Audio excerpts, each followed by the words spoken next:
Public Speaking Mastery, Speak with Confidence and Influence, Audiobook, the book written by Peter A. Saul, published by Audiobooks LOA. Introduction. Unleash your voice.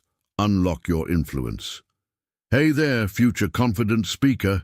Are you ready to transform how you communicate? Maybe the thought of speaking in front of others ties your stomach in knots. Maybe you feel physically sick just imagining standing in front of a room. Or perhaps you speak okay, you get through it. But you know, deep down you could be more influential, more engaging, more you. You feel that potential bubbling up, right? That sense that your ideas deserve to be heard clearly and powerfully. I get it. Believe me, I really get it. I've been there. I remember my own knees knocking so hard I thought people could hear them, my voice shaking, my mind going completely blank mid-sentence. It felt awful. But I also discovered something incredible, something life-changing.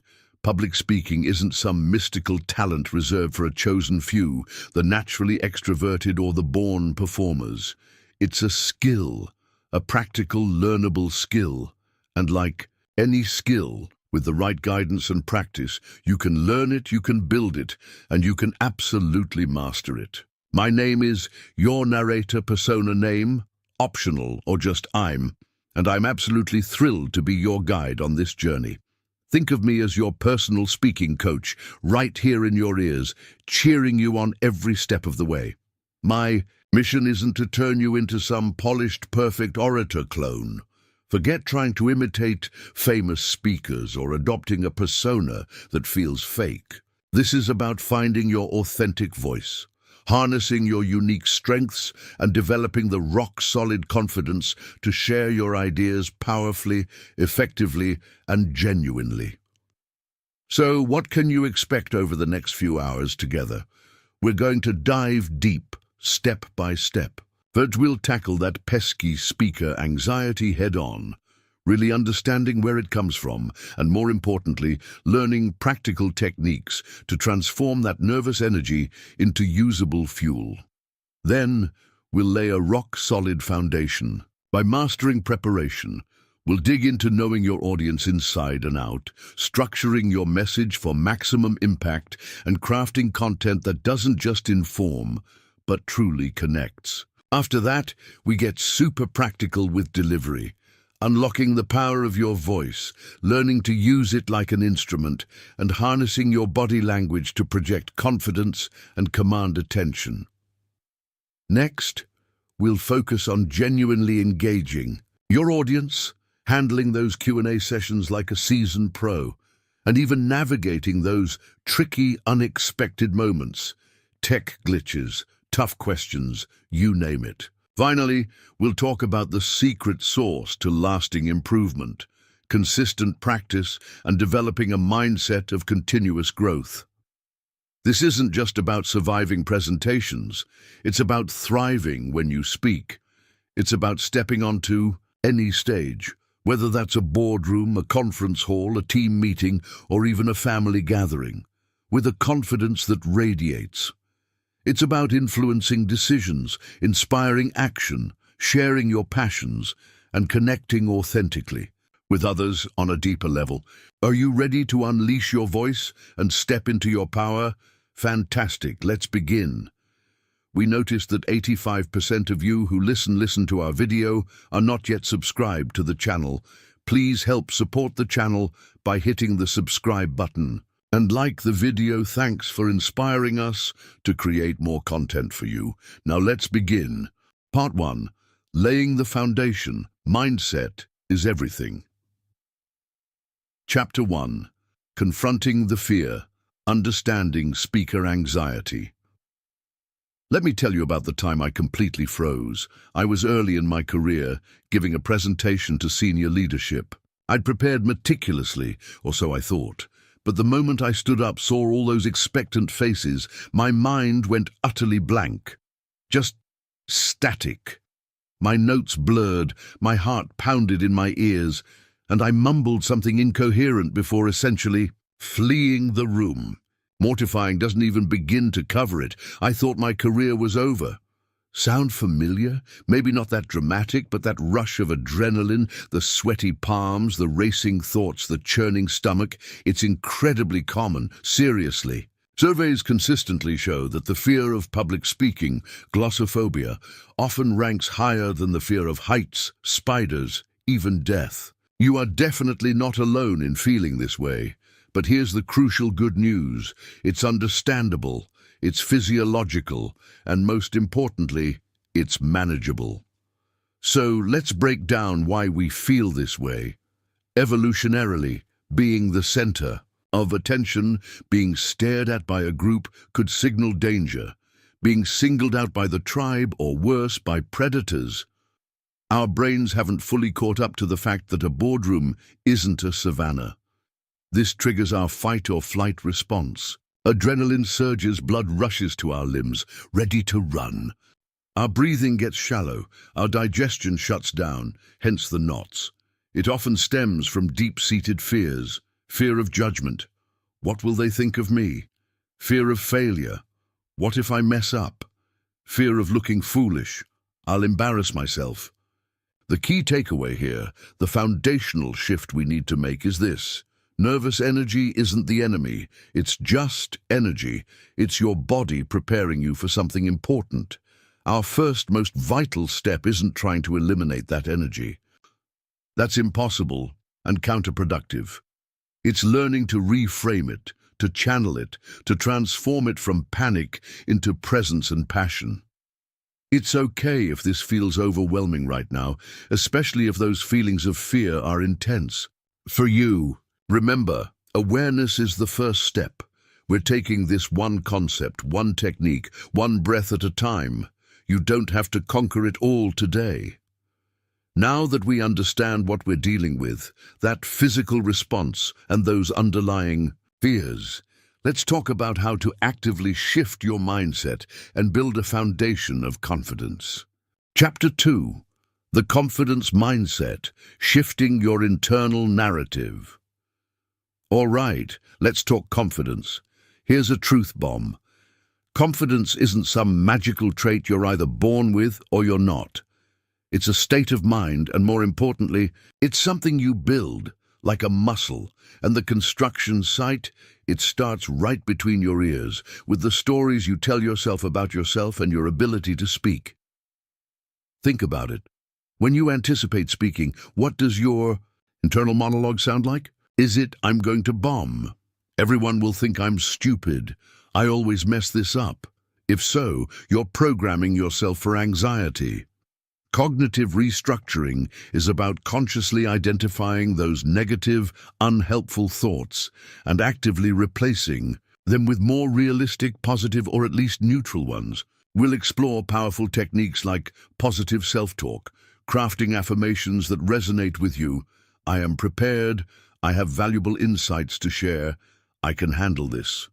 We'll delve into visualization, mentally rehearsing success. And we'll practice shifting your focus from yourself and your perceived flaws to your message and the value it holds for your audience. Let's try a quick exercise right now. If you're somewhere you can safely do so, pause the audio for a moment, close your eyes, take a couple of slow, deep breaths. Now, vividly imagine yourself delivering your next presentation or speaking up. In a meeting, don't just see it, feel it. See yourself standing tall, speaking clearly and calmly. See the audience engaged, nodding, maybe even smiling.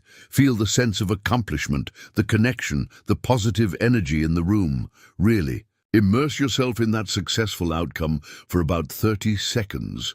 Pause, approx. 30 seconds. Okay, slowly bring yourself back. How did that feel? Even a little bit better. That's the power of visualization.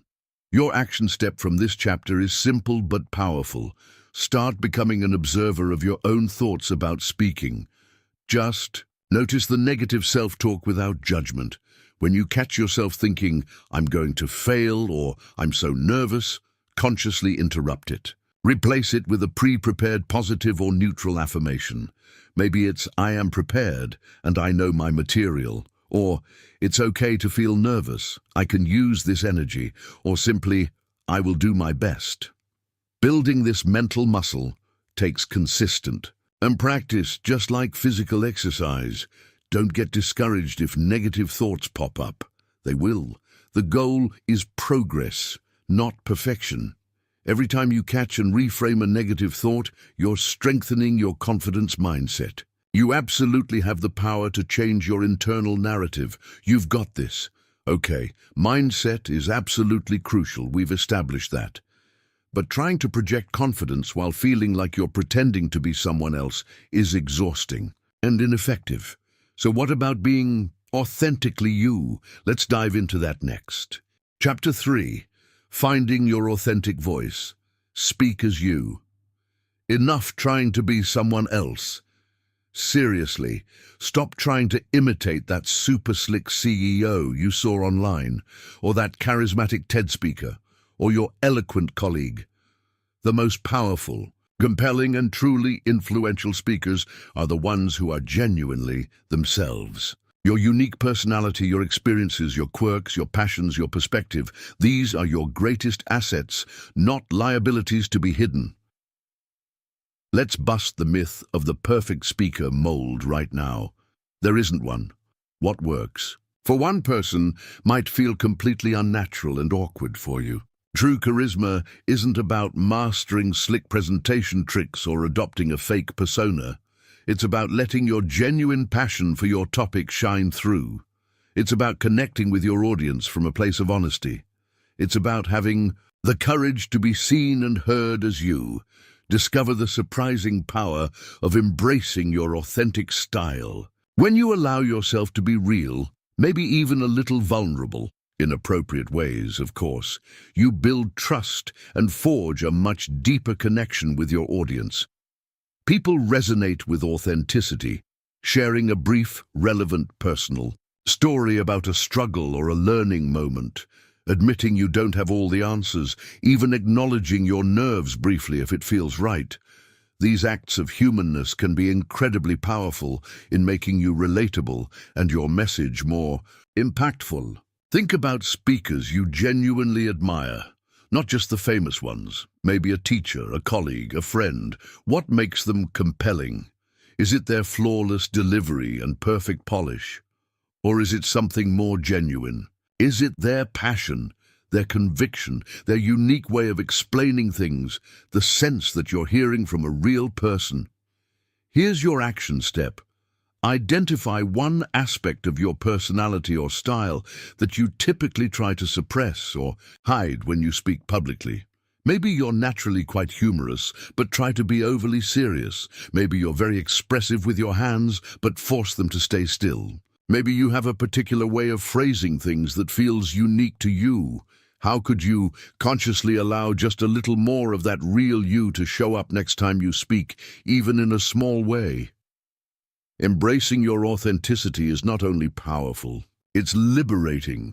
It takes so much less energy than trying to maintain a facade.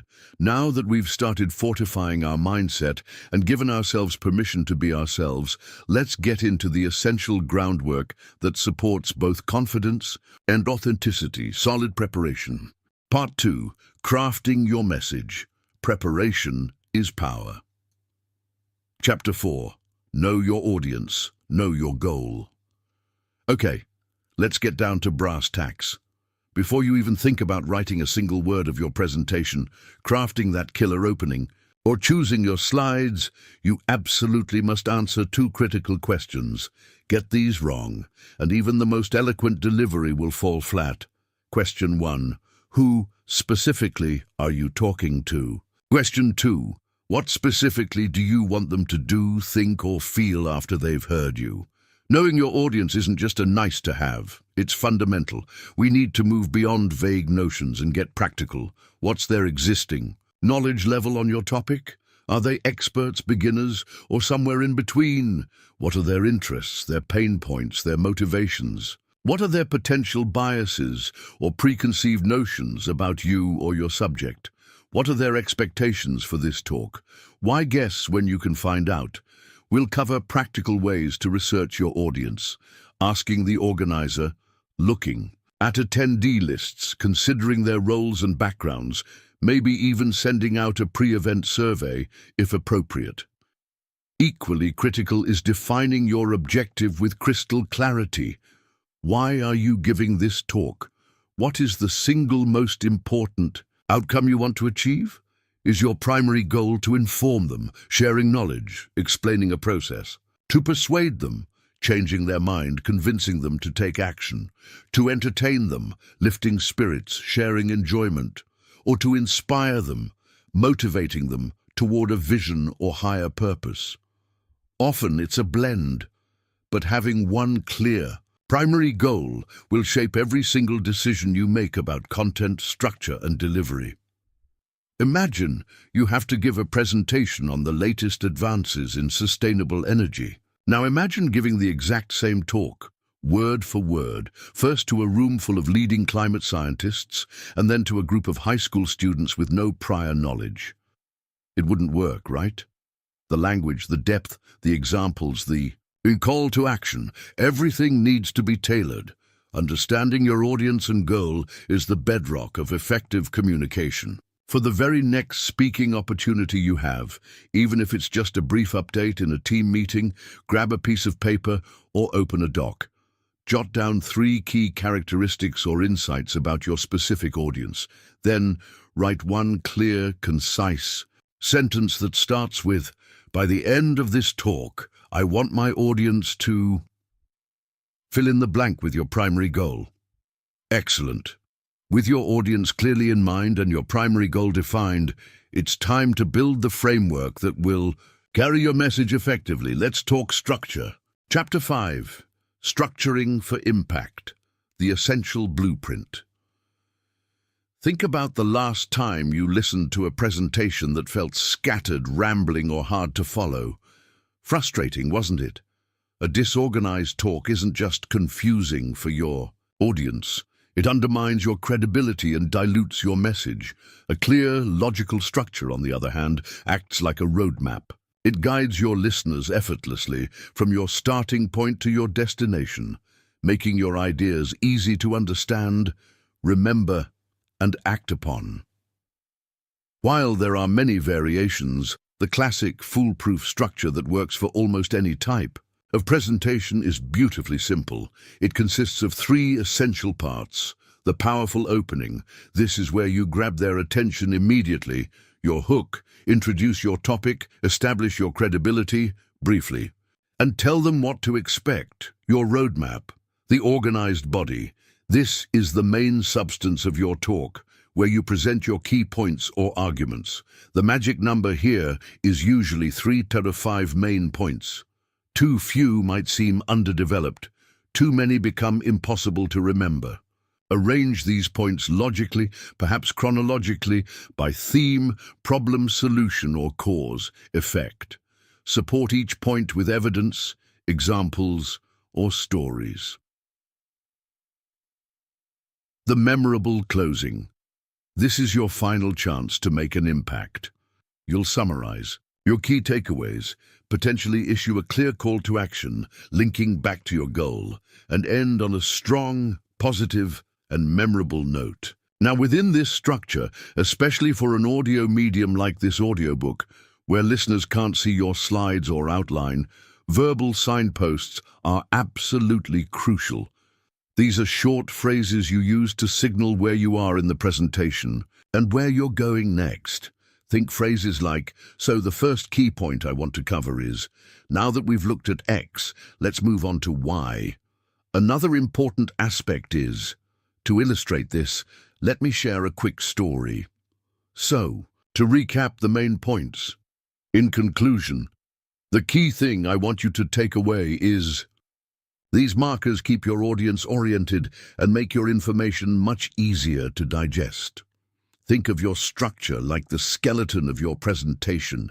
It provides the essential framework, holds everything together in the right shape, and allows the muscles, your content and delivery, to function effectively. Without a strong skeleton, the whole thing collapses into a shapeless heap.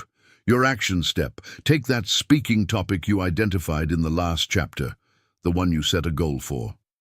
Now, outline the body of that talk using just 3 to 5 main bullet points. Don't write sentences yet, just the core ideas. Think about the most logical flow for these points. What order makes the most sense for guiding your specific audience toward your specific goal? Okay, our structure provides the essential bones. Now, let's add the muscle, the heart, the substance, the compelling content that will truly connect with your listeners. Chapter 6, Content that Connects, Clarity, Storytelling, and Evidence. Listen up, because this is critical.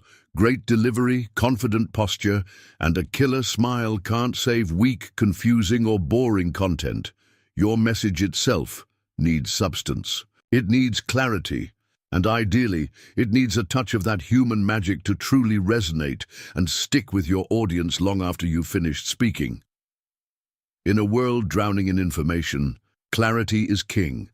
Cut the jargon, ditch the corporate buzzwords, and avoid overly complex sentence structures. Strive for simple, direct language. Focus on conveying one core idea per section or point. Remember the audio-first principle we discussed? This is where it shines.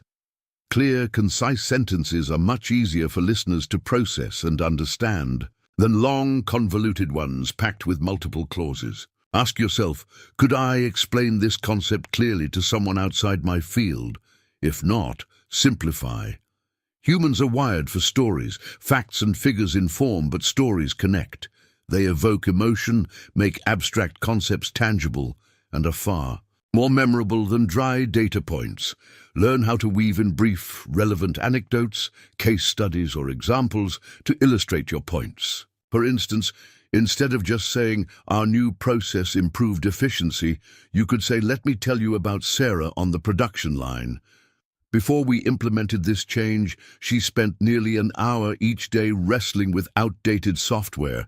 Now with the new system, she finishes the same task in 15 minutes, freeing her up to focus on quality control, and she told me she even gets home earlier to her kids." See the difference? That brief story makes the efficiency gain real and relatable. While stories connect emotionally, solid evidence builds credibility and trust. You need to back up your claims. This doesn't mean overwhelming your audience with dense charts and endless statistics. Use evidence strategically. A simple, surprising statistic. "Did you know that?" A relevant quote from a recognized expert, explained simply. A concrete example or a well-chosen data point presented clearly can powerfully reinforce your message. The key is to make the evidence easily understandable and directly relevant to the point you're making. Take one key point from the outline you created in the last chapter. Now brainstorm, how could you illustrate or support this point more effectively? Could you use a brief personal anecdote, a compelling and simple statistic, a relatable analogy, a quick client success story? Jot down one specific idea. Content is king, but how you start and end your talk determines whether your kingdom stands strong or crumbles. Let's zoom in now on the most critical parts of your structure.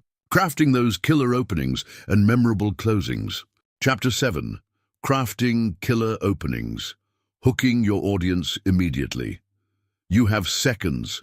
Literally just seconds to grab your audience's attention and convince them that listening to you is worth their time. Don't waste this golden opportunity. Starting with a weak, hesitant, or generic opening like, "Hi everyone, thanks for coming. Today I'm going to talk about..."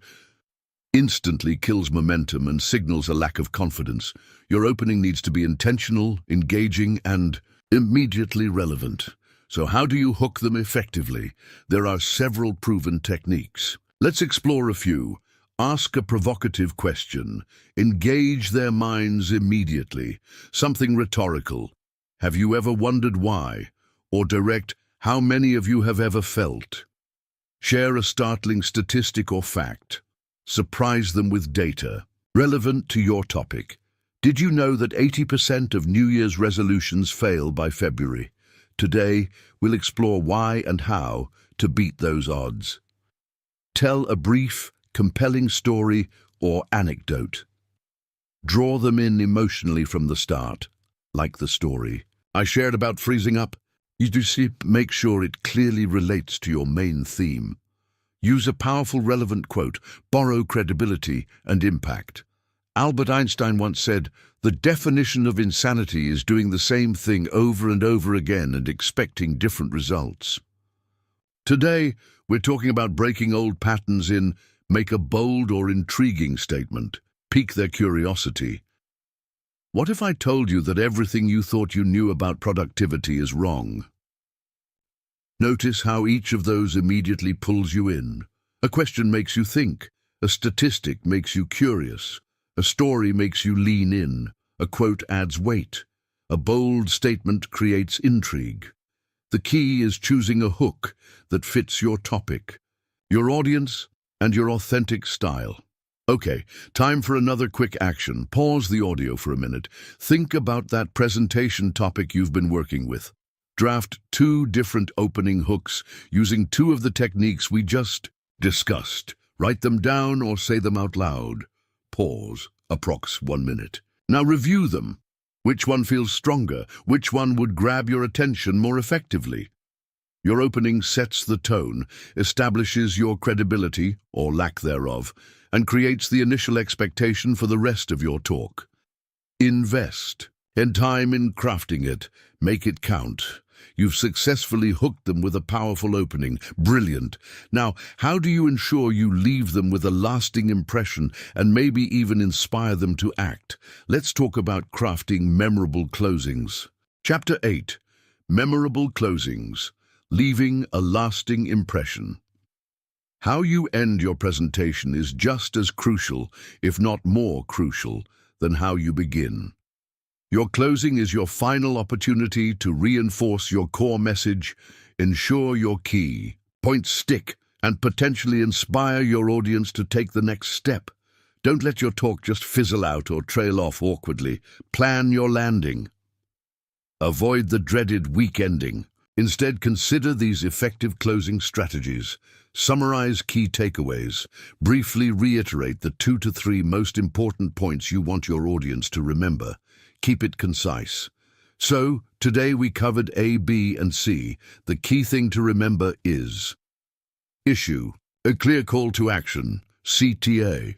If your goal was persuasion or inspiration, tell the audience exactly what you want them to do next. Be specific. So I urge you, go to this website, talk to one person about this idea this week, sign up for the workshop. Circle back to your opening. Referencing the story, question, or statistic you started with creates a satisfying sense of closure and reinforces your theme. Remember that question I asked at the beginning? Well, now we know. Paint a picture of the future. End with a compelling vision of what could be possible if the audience adopts your ideas or takes the recommended action. Make it inspiring. Imagine a workplace where everyone feels confident, sharing their ideas. End with an impactful quote. Similar to the opening, a powerful, relevant quote can provide a memorable and thought-provoking conclusion. Warning, danger zone. Whatever you do, never ever end your presentation with something like, so yeah, I guess that's pretty much it, followed by an awkward shuffle. It completely undermines everything you just said.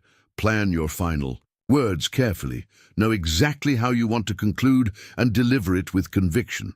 Let's tie this back. Review the primary goal you set for your talk back in Chapter 4. Now draft a closing for that presentation that directly supports that goal. Choose one of the closing techniques we just discussed. What specific action do you want them to take? What key message do you want ringing in their ears? Write down your planned final sentence or two. A strong, intentional closing makes your entire message feel complete, polished, and powerful. It's the final punctuation mark that gives your presentation lasting impact. Sometimes, especially in certain settings, your words aren't the only part of your message. Visual aids can play a role. Let's briefly touch on how to use them effectively, ensuring they enhance rather than distract from your core message. Chapter 9. Visual aids that enhance, not distract.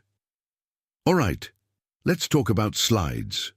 PowerPoint, Keynote, Google Slides, and other visual aids like props or handouts. These tools can be incredibly powerful allies in clarifying complex information, showcasing data visually, and adding professional polish. But let's be honest, they can also be major distractions, credibility killers, and downright boring if used poorly. We've all sat through death by PowerPoint. Here is the absolute #1 rule. Burn this into your brain. You are the speaker, not your slides. Your visual aids should support your message, illustrate your points, and enhance audience understanding. They should never be the message itself or become a crutch for you to read from. If you are using slides, think less is more. Aim for clean, simple, visually appealing design. Key tips: minimal text. Use keywords, short phrases, or key data points only. No paragraphs. If your audience is reading dense slides, they aren't listening to you. Strong visuals. Use high-quality images, simple charts, or graphs that genuinely add value and illustrate your point. Avoid cheesy clip art or cluttered layouts. Consistency. Maintain a consistent font style, color scheme, and layout throughout your presentation for a professional look. One idea per slide. Generally, stick to conveying one main concept or data point per slide to avoid overwhelming your audience. Never read your slides. Word for word, your audience can read. Your role is to elaborate, explain, and add context. Sometimes a physical object, a prop, can be much more impactful than a slide, demonstrating a product, holding up a relevant book, using a simple model. These can add interest and clarity. Use them purposefully and make sure everyone can see them. Now remember this crucial point, especially relevant as you listen to this audiobook. If your audience might be primarily listening, like in a webinar where they might multitask, or indeed listening to an audio recording later, overly complex visuals that you refer to constantly won't land effectively. If visuals are essential, make sure you describe what's on the slide clearly and concisely for those who might only be hearing you. Design your talk primarily for the ear, then add visuals that enhance. Your action step: find the slide deck from your last presentation or draft some slides for your practice topic. Look at them with a critical eye through the lens of less is more, and support, don't distract. Do they enhance your message or clutter it? Challenge yourself. Could you cut the amount of text on each slide by at least 50% and still convey the core idea effectively? All right, we've covered the critical groundwork of mindset and message crafting. Our message is clear, structured, and supported.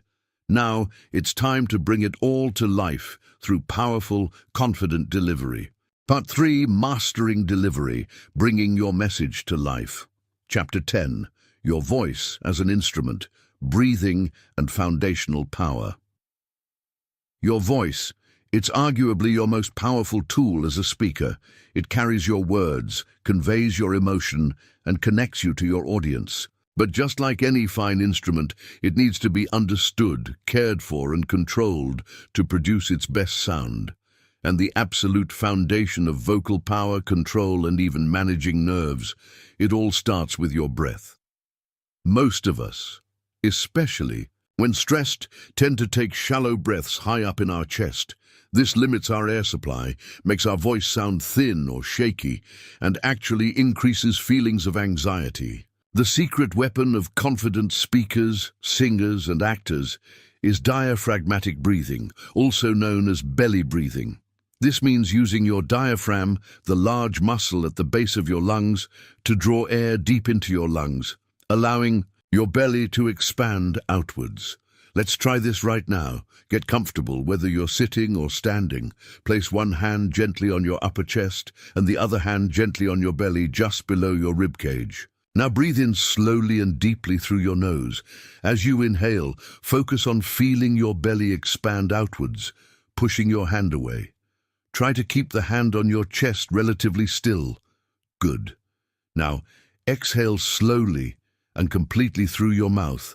feeling your belly gently contract inwards. Let's do a few more together. Inhale slowly through the nose. Belly expands. Hold for a second. Exhale slowly through the mouth. Belly contracts. One more time. Inhale, belly out. Hold, exhale, belly in. Can you feel the difference? Feel how much deeper and calmer that breath feels compared to shallow chest breathing? Proper diaphragmatic breathing does two crucial things. First, it provides the steady stream of air needed for strong, resonant vocal projection. Second, it activates the body's relaxation response, calming your nervous system and counteracting those fight or flight symptoms. Practice this type of breathing, not just before you speak, but daily, even for just a few minutes. It's foundational. Your action step is to make this a habit. Set a reminder on your phone or link it to an existing daily routine, like brushing your teeth or waiting for the kettle to boil. Practice conscious diaphragmatic breathing for just 2 minutes twice a day. Build that muscle memory. With that solid foundation of breath support established, we can now start adding color, interest, and impact to our voice. Let's explore the vital technique of vocal variety. Chapter 11. Vocal variety. Pace, pitch, volume, and pauses. Have you ever listened to someone speak in a flat monotone, droning on and on at the same speed, same pitch, same volume? It's hypnotic. In a bad way, it's an instant tune-out. Signal for the audience. Monotone is the enemy of engagement. Vocal variety, on the other hand, is like adding music and color to your words. It keeps your audience awake, interested, and helps them understand the emotion and emphasis behind your message. Pace refers to how quickly or slowly you speak. Varying your pace is crucial. You might speed up slightly when conveying excitement, energy, or telling a fast-moving story, but you absolutely need to slow down when explaining complex points, emphasizing key takeaways, or wanting to convey seriousness or thoughtfulness. Deliberately slowing down is one of the most effective ways to add weight and clarity. Pitch is the highness or lowness of your voice. Everyone has a natural pitch range. Using that range adds interest and conveys emotion. You might naturally go slightly higher in pitch when asking questions or expressing enthusiasm, and slightly lower when making declarative statements or conveying authority. The key is variation. Avoid getting stuck at one pitch level or falling into a predictable sing-song pattern. Volume isn't just about being loud enough for everyone to hear, though that's essential. It's also about using changes in volume for emphasis and effect. You might increase your volume slightly to highlight a critical point or convey passion. Conversely, sometimes decreasing your volume slightly, speaking more softly and intimately, while still being audible, can powerfully draw your listeners in and make them pay closer attention. The power of silence. Strategic pauses are perhaps the most underutilized tool in public speaking. Don't be afraid of short silences. Use pauses deliberately, before or after a key point for emphasis, during transitions between sections to signal a shift, after asking a rhetorical question to let it sink in, simply to catch your breath and gather your thoughts. A well-placed pause. Demonstrate a 2 to 3 second pause. Adds weight, allows listeners to process, and demonstrates confidence. Let's try this now. Grab any text nearby, a book, an article, even the back of a cereal box. Pause the audio and read one paragraph aloud. As you read, consciously try to vary your pace. Speed up a little, then slow right down for an important phrase. Vary your pitch. Go a little higher than lower. Vary your volume slightly, and most importantly, insert 1 or 2 deliberate 1-2 second pauses for emphasis. Just play with it. Hear the difference it makes? Suggest pausing audio. Vocal variety makes your delivery engaging and meaningful. But even the most varied delivery is useless if people can't actually understand the words you're saying. Let's talk about articulation and clarity. Chapter 12. Articulation and clarity. being understood effortlessly. You could have the most brilliant message and the most engaging vocal variety, but if your audience can't clearly understand your words because you're mumbling, rushing, or slurring, your message is lost. Clear articulation isn't about sounding posh or changing your natural accent. It's simply about ensuring that each word you speak is distinct and easily understood by your listeners. Articulation primarily involves clear enunciation, making sure you pronounce the sounds within words distinctly, especially the consonant sounds at the beginnings and ends of words. Think about words like important. Make sure the final T sound is there, or going to versus gonna. Again, this isn't about adopting an unnatural way of speaking, but about paying attention to giving each word its due, so your meaning is crystal clear.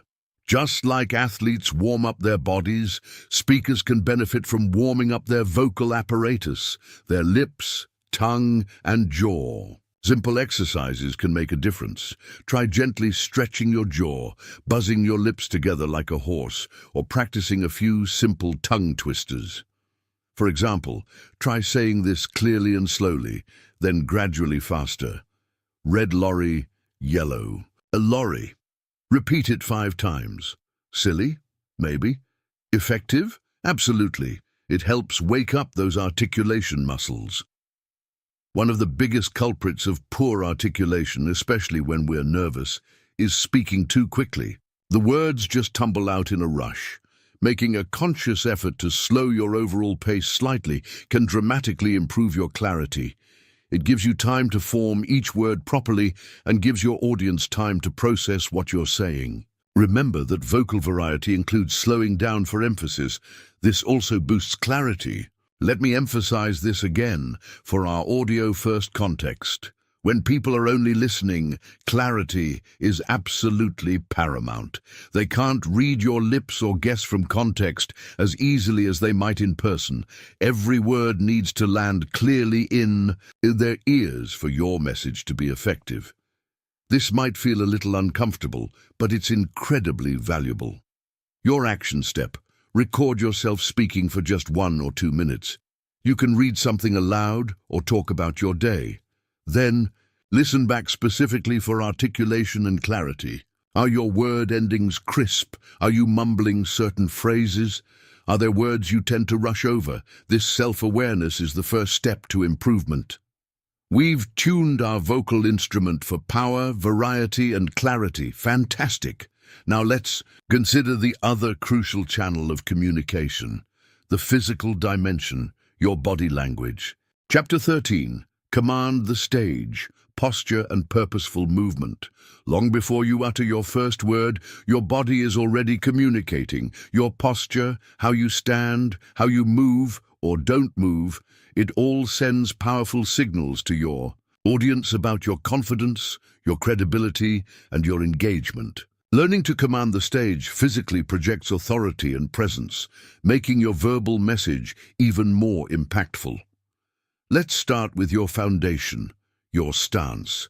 Aim for a grounded, balanced, and open posture, often called a power stance. Stand with your feet about shoulder width apart, distributing your weight evenly. Keep your spine tall but relaxed, not rigid. Roll your shoulders back slightly and let them relax down. Avoid hunching. Keep your head level, chin slightly up. This posture not only looks confident, it actually helps you feel more confident. Research backs this up and allows for optimal breathing.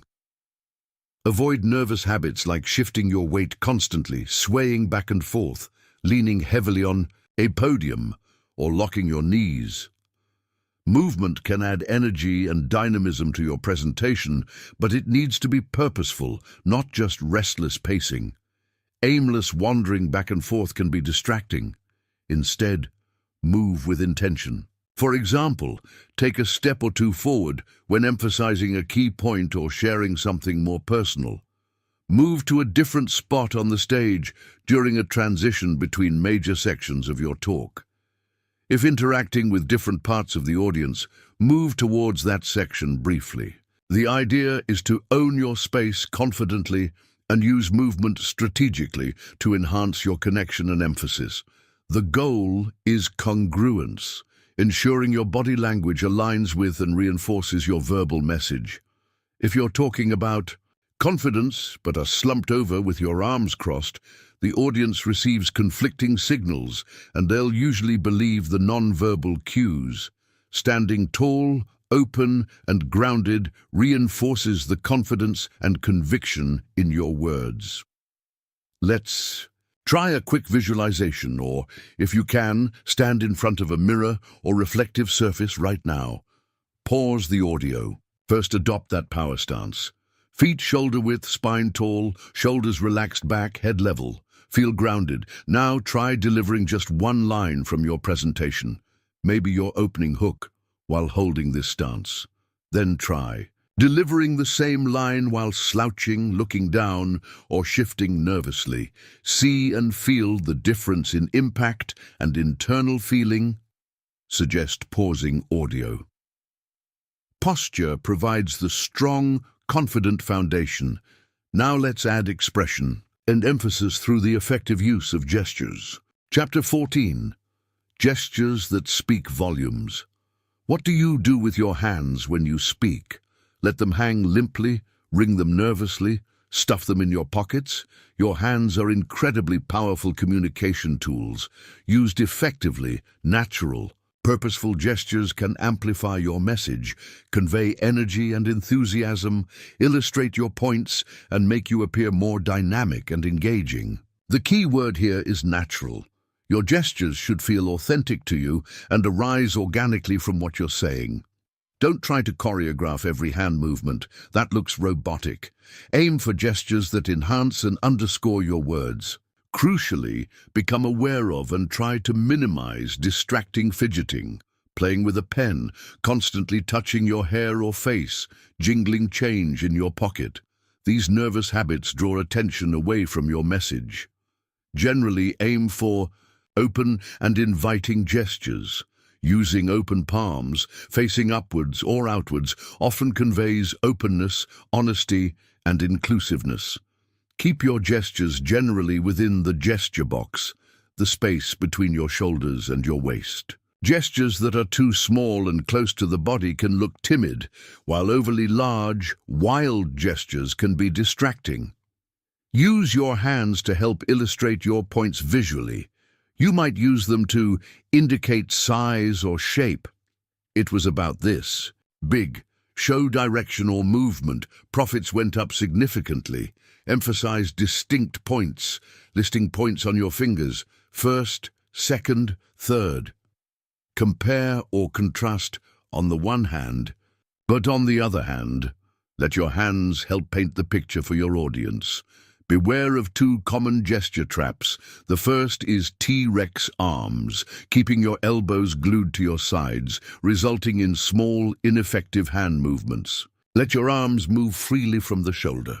The second is overly repetitive or mechanical gestures, using the exact same hand motion over and over again. Aim for variety and authenticity. Time to put it into practice. Stand up, if possible, and practice delivering a short paragraph or a key point from your talk aloud. Pay conscious attention to your hands. Are you using gestures? Are they purposeful? Do they feel natural or forced? Are you fidgeting? Experiment with using gestures to emphasize key words or illustrate a concept. Just build awareness. We've covered posture, movement, and gestures. Now, let's focus on perhaps the most crucial element of non-verbal connection, the element that truly builds bridges with your audience: eye contact. Chapter 15. The power of eye contact, connecting one person at a time. Eye contact. It sounds simple, but it's incredibly powerful. Making genuine eye contact with your audience members does several critical things. It builds trust and rapport. It shows confidence and conviction. It makes individuals in the audience feel seen, acknowledged, and personally involved. It transforms your presentation from a monologue delivered at a group into a connection shared with individuals. Effective eye contact isn't about vaguely sweeping your gaze across the room like a lighthouse beam, nor is it about staring intently at one poor soul for an uncomfortably long time. The key is to scan the audience and connect with individuals. As you speak, let your eyes rest on one person for a few seconds, perhaps long enough to complete a thought or a sentence. Offer them a slight nod or a natural smile. Then move onto someone in a different section of the room and repeat the process. Make your way around the room throughout your talk, ensuring you connect with people in the front, back, left, right, and center. Think of it like having a series of brief, one-on-one conversations with different people in the audience, all within the flow of your presentation. Each connection, however brief, says, "I see you, I'm talking to you, this matters to you." But what about really large audiences, where you can't possibly make eye contact with everyone? The principle remains the same, just adapted. Mentally divide the room into manageable sections, e.g., front left, middle center, back right. Then, make sure you periodically make eye contact with someone within each of those sections. Even if you're looking at one person in a section, others nearby will feel included. This is crucial for virtual presentations. Where should you look? Not at the faces on your screen, tempting as it is. To create the effect of eye contact for your virtual audience, you need to look directly into the camera lens on your computer or device. Think of that little dot as the eyes of your entire audience. It feels unnatural at first, but it makes a huge difference in perceived connection. Your action step is to practice this in everyday life. The next time you're having a conversation with someone or participating in a meeting, in person or virtual, pay conscious attention to making and holding comfortable, genuine eye contact. Notice how it feels. Notice how it impacts the connection. You're now equipped with the tools for powerful delivery: voice, body language, eye contact. You're prepared, you sound great, you look confident. Now, let's shift our focus specifically to interacting with your audience and handling the dynamics that arise during and after your talk. Part 4. Engaging your audience and handling challenges. Chapter 16. Reading the room and building rapport. Truly great speakers aren't just delivering a pre-planned speech into a void. They are tuned in. They are aware. They are constantly, subtly interacting with their audience, even non-verbally, learning to read the room, to gauge the audience's energy level, understanding, and engagement allows you to make small adjustments on the fly, build stronger rapport, and ensure your message is truly landing. Your audience is constantly giving you feedback even if they don't say a word. Pay attention to the non-verbal cues. Are people leaning forward slightly, nodding along, maintaining eye contact? Those are usually signs of engagement and understanding. Or are they leaning back, looking bored or confused, checking their phones, fidgeting, avoiding eye contact? Those signal potential disengagement, confusion, or fatigue. Becoming sensitive to these cues is a vital skill. So, what do you do when you sense the energy dipping or confusion setting in? You adjust. If energy seems low, inject more enthusiasm into your voice. Vary your pace more. Perhaps tell a quick, relevant story or anecdote. Ask an engaging rhetorical question, or even incorporate a brief interactive element if appropriate. If you sense confusion, pause. Rephrase the point using simpler language. Provide another example or analogy. Explicitly ask, "Does that make sense?" Or, "Is that clear so far?" If they seem engaged, fantastic. Keep doing what you're doing. Acknowledge their engagement non-verbally with smiles and nods. Maintain that connection. Beyond just reacting, proactively build rapport throughout your presentation. Use inclusive language like we, us, and our, instead of just I and you, creating a sense of shared journey. Ask rhetorical questions that get them thinking along with you. Acknowledge shared experiences or challenges relevant to the audience, and crucially, let your genuine enthusiasm for your topic and your appreciation for their time and attention shine through. Authenticity builds rapport. Think back to a time you attended a presentation where you felt truly connected. To the speaker, you felt involved, understood, maybe even inspired. What specifically were they doing, verbally or non-verbally, that created that feeling of connection and rapport? Reading the room and building rapport often leads to direct interaction, especially during Q&A sessions. For many, this is the most nerve-wracking part, so let's tackle how to master the Q&A and think effectively on your feet. Chapter 17, Mastering Q&A Sessions, Thinking on Your Feet. The question and answer session. It can feel like stepping into the unknown, potentially opening yourself up to tough challenges or questions you hadn't anticipated. But I want you to reframe this. Q&A isn't an interrogation, it's a golden opportunity. It's a chance to clarify misunderstandings, reinforce your key messages, address specific audience concerns, demonstrate your expertise further, and deepen the connection you've already built. With the right mindset and strategies, you can handle Q&A confidently and effectively. The best defense is a good offense. Preparation is key even for the spontaneous Q&A. As you prepare your talk, put yourself in your audience's shoes. What questions are they likely to have? What points might be unclear? What potential objections or alternative viewpoints might arise? Brainstorm a list of potential questions and think through concise, clear answers beforehand. You won't anticipate everything, but this process builds confidence and prepares you for common themes. When a question is asked, listen intently to the entire question without interrupting. Give the person your full attention. Then, before launching into an answer, take a brief pause. Consider repeating or briefly paraphrasing the question. So, the question is about X, or if I understand correctly, you're asking why. This does three things. 1. Ensures you understood the question correctly. 2. Gives the rest of the audience context if they didn't hear it clearly. 3. Buys you a precious few seconds to gather your thoughts and formulate your response. Get to the point. Answer the question directly and as succinctly as possible.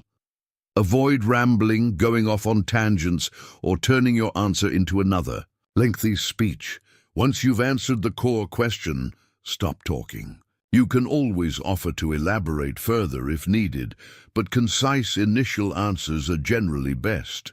I don't know. It's okay not to have every single answer. Don't bluff.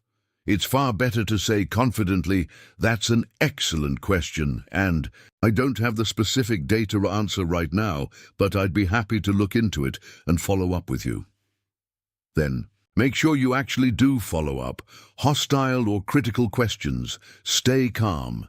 Don't get defensive or take it personally. Address the issue or the point raised, not the person's tone or attitude. Acknowledge their perspective briefly. "I understand your concern about X." Then calmly provide your response or perspective, potentially bridging back to one of your key messages. Keep it professional. Bridging. If a question seems off topic or tries to derail you, acknowledge it briefly and then skillfully bridge back to your main points. That's an interesting point about Z, and it relates back to what we discussed earlier regarding why. For that presentation topic you've been working on, go back to your audience analysis and goal. Now list 5 potential questions you think your audience might ask during a Q&A session. For each question, draft a brief, concise answer, just a sentence or 2. Mastering Q&A significantly boosts your credibility, but sometimes things go wrong that are beyond just tough questions. Technical glitches happen, nerves can flare up mid-speech, or very rarely you might encounter a disruption. How do you handle the truly unexpected? Chapter 18. Handling the unexpected. Nerves, hecklers, tech glitches. Let's face it, life happens. Sometimes, despite your best preparation, things don't go exactly according to plan. Your nerves might spike unexpectedly mid-presentation. The projector might die, or very rarely, someone might be disruptive. The key isn't necessarily avoiding these mishaps altogether. Sometimes you can't. The real measure of a confident speaker is how you recover. Handling the unexpected with grace, calm, and maybe even a touch of humor actually builds your credibility and earns audience respect. What if that familiar anxiety surge hits you right in the middle of your talk? Don't panic. Try these quick fixes. Breathe. Take 1 or 2 slow, deliberate diaphragmatic breaths. No one will notice. Pause. Intentionally pause for a couple of seconds. Gather your thoughts. It feels longer to you than it does to the audience. Sip water. A quick sip of water can help with dry mouth and give you a moment. Find a friendly face. Scan the audience and briefly connect eye contact with someone who looks supportive or engaged. Focus on your message. Shift your focus away from your internal feelings and back to the value you are providing to the audience. Remember why you're there. True hecklers are actually quite rare in most professional or typical speaking settings. But if you do encounter someone persistently disruptive, ignore briefly. Sometimes a single interruption can be ignored and the person will stop. Acknowledge calmly and refocus. If it persists, you might calmly say something like, "I hear your point, but I'd like to get through this section first, and perhaps we can address it during the Q&A." Then immediately return to your talk. Set boundaries. Firmly but politely. If necessary, state clear boundaries. I need to ask you to allow me to finish the presentation. Avoid getting drawn into an argument or becoming defensive. Stay professional. Again, emphasize this is uncommon. Projector bulb burns out, slides won't load, microphone cuts out. It happens. Have backups. Always have backup copies of your presentation, USB drive, cloud storage. Have your notes printed or accessible offline. Acknowledge calmly. Don't pretend it's not happening. Acknowledge the issue calmly. Well, it seems the technology gods are not with us today. Try a quick fix. If there's an obvious quick fix, try it. If not, don't waste valuable time fiddling endlessly. Be prepared to continue without. Know your material well enough that you can deliver your core message even without slides if absolutely necessary. Adapt. Humor helps. A little self-deprecating humor about the situation can ease tension and win audience sympathy. Remember this. Your audience is usually on your side. They want you to succeed. When something unexpected happens, they often feel empathy. Seeing you handle it calmly and professionally often impresses them more than a flawless presentation where nothing went wrong. The mantra here is, control what you can control, your preparation, your mindset, your planned content and delivery, and have simple, calm strategies ready for dealing with the things you can't control. Grace under pressure is a superpower. We have covered an enormous amount of ground, from mindset and message crafting to delivery and handling challenges. But knowing all these techniques is one thing.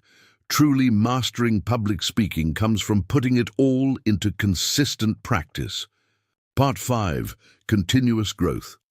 Chapter 19. Practice makes progress. Effective rehearsal strategies. Think about any skill you admire. Playing a musical instrument, excelling at a sport, cooking a gourmet meal. Did the expert just wake up one day with that ability? Of course not. It took practice, dedicated, intentional practice. Public speaking is exactly the same. You wouldn't expect to run a marathon without training, right? So why would you expect to deliver a confident, impactful presentation without rehearsing? Effective rehearsal is where you lock in your content, build genuine confidence, refine your delivery, and transform knowledge into skill. Effective rehearsal is not about memorizing. your speech word for word. Trying to memorize perfectly often leads to sounding robotic, increases anxiety about forgetting a specific word, and makes it harder to adapt if needed. Instead, focus on deeply knowing your key points, your structure, and the flow of your ideas. Practice delivering those points in your own words naturally, as if explaining them to a friend or colleague. Know your opening and closing statements well, but allow the body to be more conversational. Don't just mumble through your notes while sitting at your desk. To make rehearsal truly effective, simulate the actual speaking conditions as much as possible. Practice standing up. Use the posture and stance we discussed. Speak aloud. Practice at full volume, using the vocal variety techniques. Use your gestures. Incorporate purposeful movement and gestures.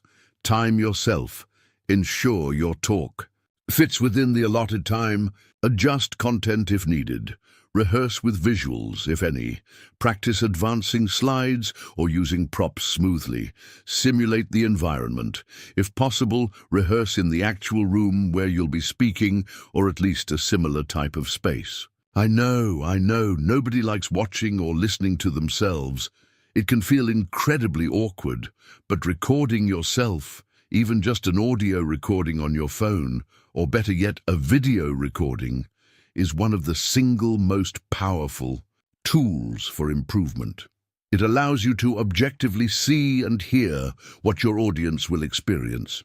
You can identify filler words, like. Notice distracting habits. Check your pacing and vocal variety. Evaluate your body language, and pinpoint areas needing refinement. Once you feel reasonably comfortable, practice in front of others. Choose trusted friends, supportive colleagues, or ideally, a mentor or coach. Ask them for specific, constructive feedback. Don't just ask, "How was it?" Ask targeted questions, like, "Was my main message clear? Where did you feel least engaged? How was my pacing? Was my eye contact effective? What's one thing I could improve?" Be open to hearing their perspectives. Your action step is a commitment. For your next significant speaking engagement, whether it's a formal presentation, leading a meeting, or even giving a toast, commit to doing at least 2 full practice run-throughs aloud, simulating the conditions as much as possible. Ideally, record at least one of them for review. Remember, the goal of practice isn't perfection, it's progress. Each rehearsal session makes you stronger, smoother, more familiar with your material, and fundamentally more confident. It replaces fear of the unknown with the confidence of preparedness. You now possess a comprehensive toolkit of strategies and techniques for public speaking mastery. Let's wrap up with some final thoughts to empower you on your ongoing journey. Conclusion: your journey as a confident speaker. And just like that, we've reached the end of our structured time together in public speaking mastery. But please know this isn't really an ending. It's a powerful beginning. It's the start, or perhaps the significant acceleration of your journey as a more confident, authentic, and influential speaker. Before we finish, just take a moment. Acknowledge yourself for investing this time, this energy, this focus in developing such a crucial skill. That commitment alone is a huge step. Over these past hours, we've covered so much ground together. We started by exploring the absolutely crucial role of mindset, understanding and confronting speaker anxiety, learning to reframe nerves as energy, shifting our internal narrative towards confidence, and embracing the liberating power of our authentic voice.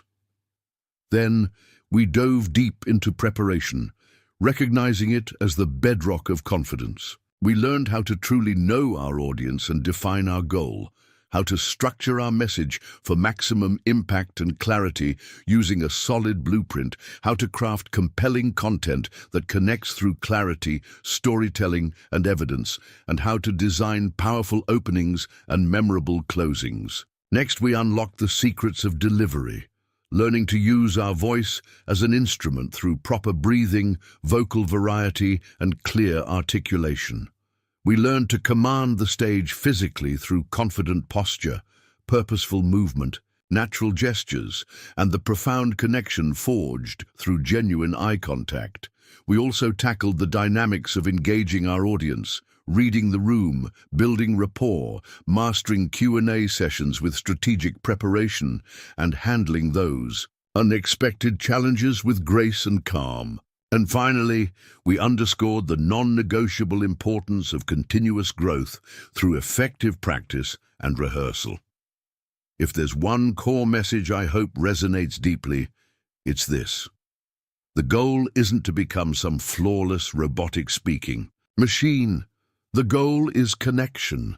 The goal is effective communication. The goal is sharing your unique value, your ideas, your passions, authentically and powerfully. The techniques and strategies we've covered are incredibly potent, but they are just tools. They only create results when you pick them up and use them. You now have the knowledge. You have the strategies. You absolutely have the potential simmering inside you. But true, lasting confidence doesn't come from just listening to an audiobook. It comes from doing. It comes from accumulating positive experiences, however small. So I urge you, seek out opportunities to speak. Don't shy away from them. Volunteer to give that brief update in the team meeting. Offer to present your project findings. Raise your hand to ask a question in a large forum. Share an idea more assertively. Give a toast at the next celebration. Deliver that presentation you've been dreading, but now feel more equipped for. Each time you step up, each time you practice these skills, you build that confidence muscle. You refine your technique, and you reinforce the belief in yourself. Don't let this wealth of knowledge sit idle on your mental shelf. Make it real. Pick just one thing, one technique, one insight, one action step that resonated most with you today, and commit to consciously applying it sometime this week. Maybe it's practicing diaphragmatic breathing. Maybe it's drafting a strong opening hook for your next meeting update. Maybe it's focusing on eye contact in your next conversation. Start small, build momentum. Your voice matters. Your perspective is unique and valuable. Your ideas deserve to be heard clearly and effectively. You have the power within you to speak with confidence and influence. Believe it. Practice it. Own it. I am genuinely excited for you and the impact you're going to make. I'm cheering you on every single step of the way. Thank you so much for joining me on this journey. Now go out there and let your voice be heard. Audiobook, public. Speaking Mastery. Speak with Confidence and Influence audiobook, written by Peter A. Saul, published by Audiobooks LOA.